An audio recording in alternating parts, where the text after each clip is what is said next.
Hello again. Welcome back to the Reimagining Ourselves podcast. I'm Cassandra, a licensed therapist in the state of Massachusetts, and today I'm excited to talk to you about the increasing state of eco-anxiety that mental health professionals are seeing globally. Eco-anxiety is a relatively new term, following other emerging climate-related mental health terms like climate grief.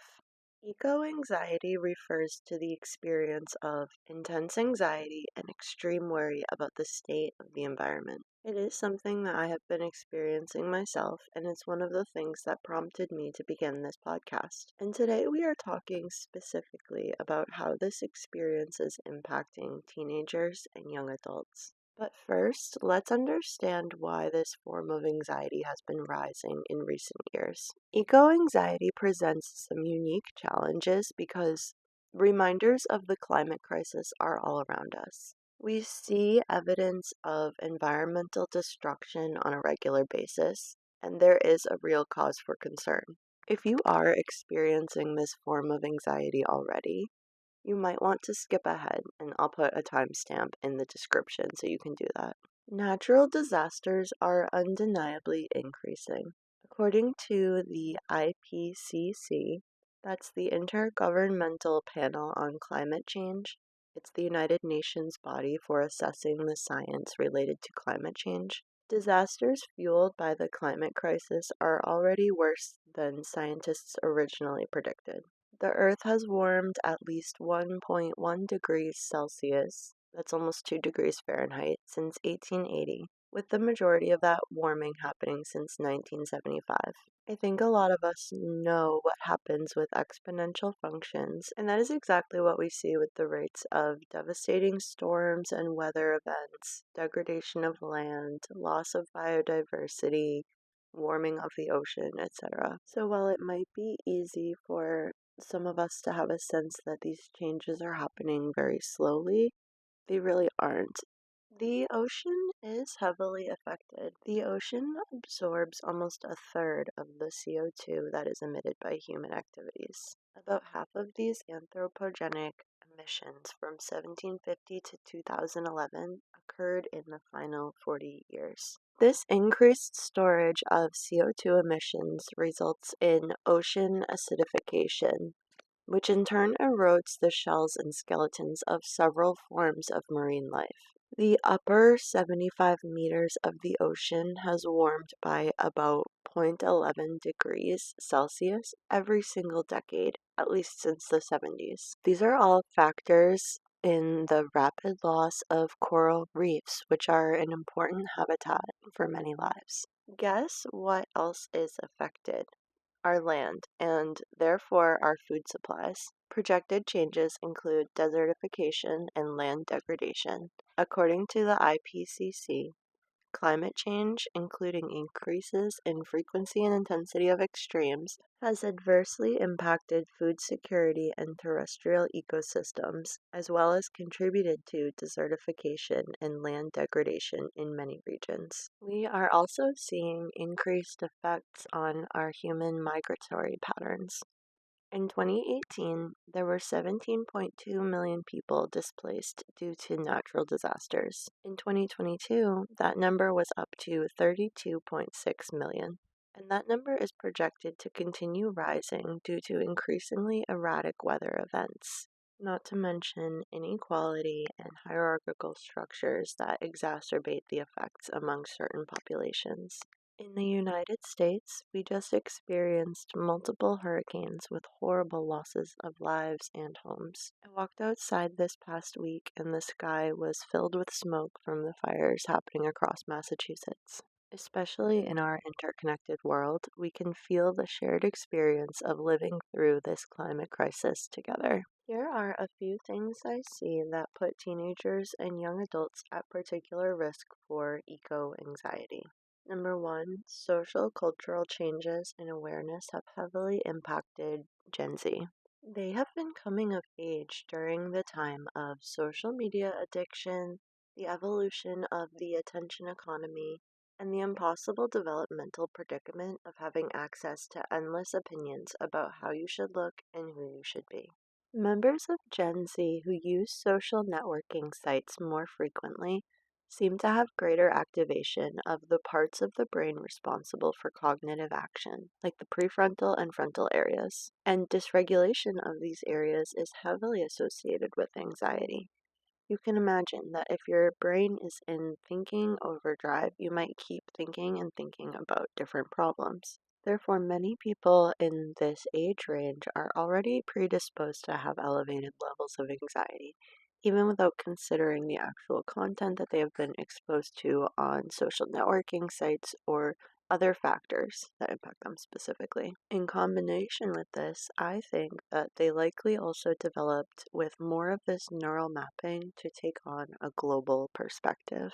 And at the same time, something that I have always really admired about Gen Z is this streak of defiance around cultural pressure and a willingness or even a need to talk about what's real to them. It seems like an awareness of the climate crisis and our environmental concerns has been growing.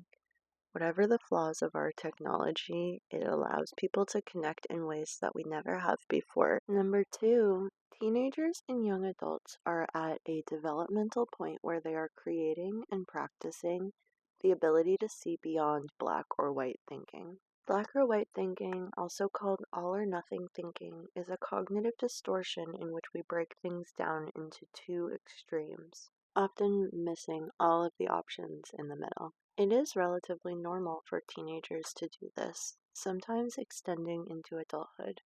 It's developmentally appropriate, but depending on the extent of it, this is something that can also be associated with anxiety and depression, and you can probably imagine why. Black or white thinking creates a false either or scenario in which the preferable outcome is often unattainable, and the dreaded option is even more magnified than it needs to be. With our environment, the black or white view might be that we need to make everybody collectively stop their harmful practices from affecting our environment, or we are all doomed. It also reminds me of the idea of having a growth or a fixed mindset. A person with a fixed mindset might say things are bad, so why wouldn't they still be bad tomorrow? While someone with a growth mindset might say things look bad now, so let's take one step, then another until they aren't so bad anymore. I think we see this when people talk about humans being bad for the environment. And this tendency to see things in black or white terms can make eco-anxiety even worse in teens and young adults. Finally, number three, just the fact of where we are today.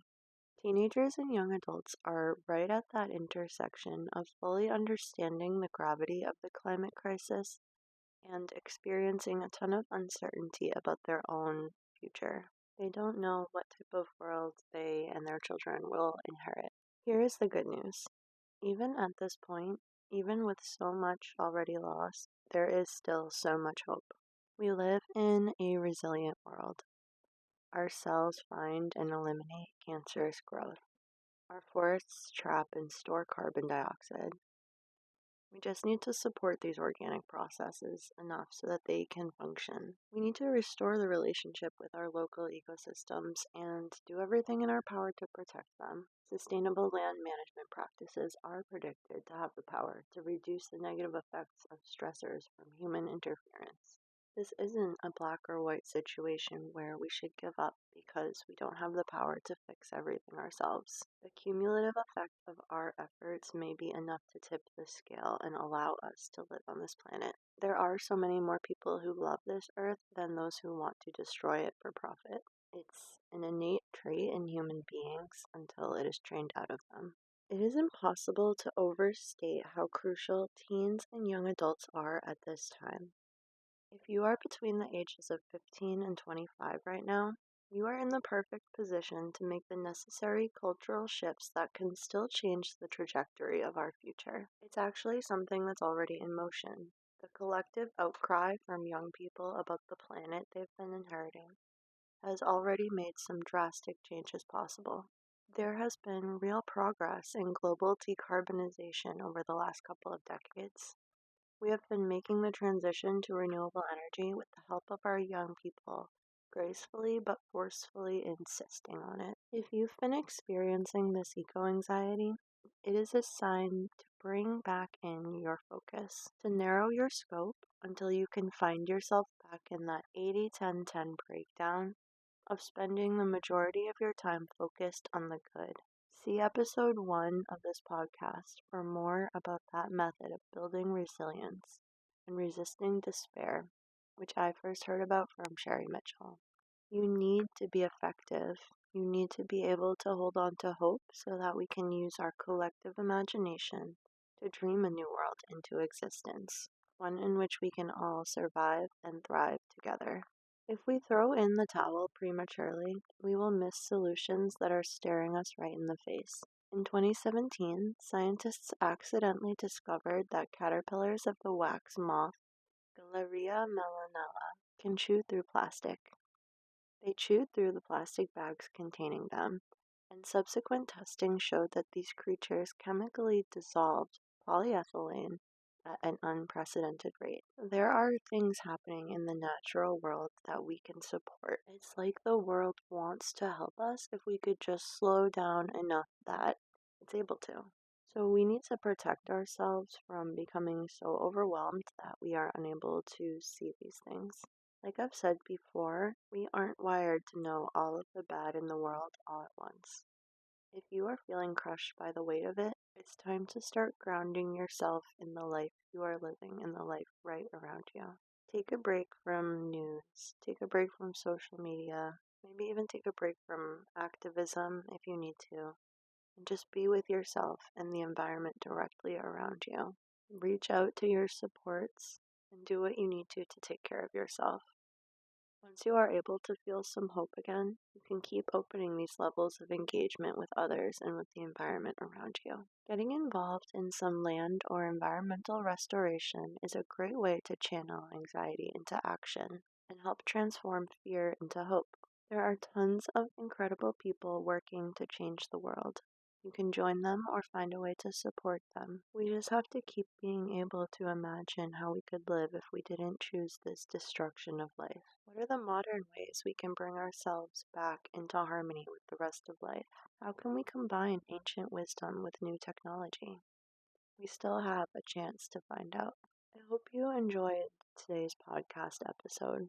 Listening to this podcast really helps me with the activism I am working to do, inspiring others to connect with nature and to take care of themselves. All proceeds of this podcast go towards environmental restoration, supporting indigenous land rights, and urban gardening. So if you did enjoy the episode, please share it with a friend and subscribe or hit the follow button. I'll see you next time.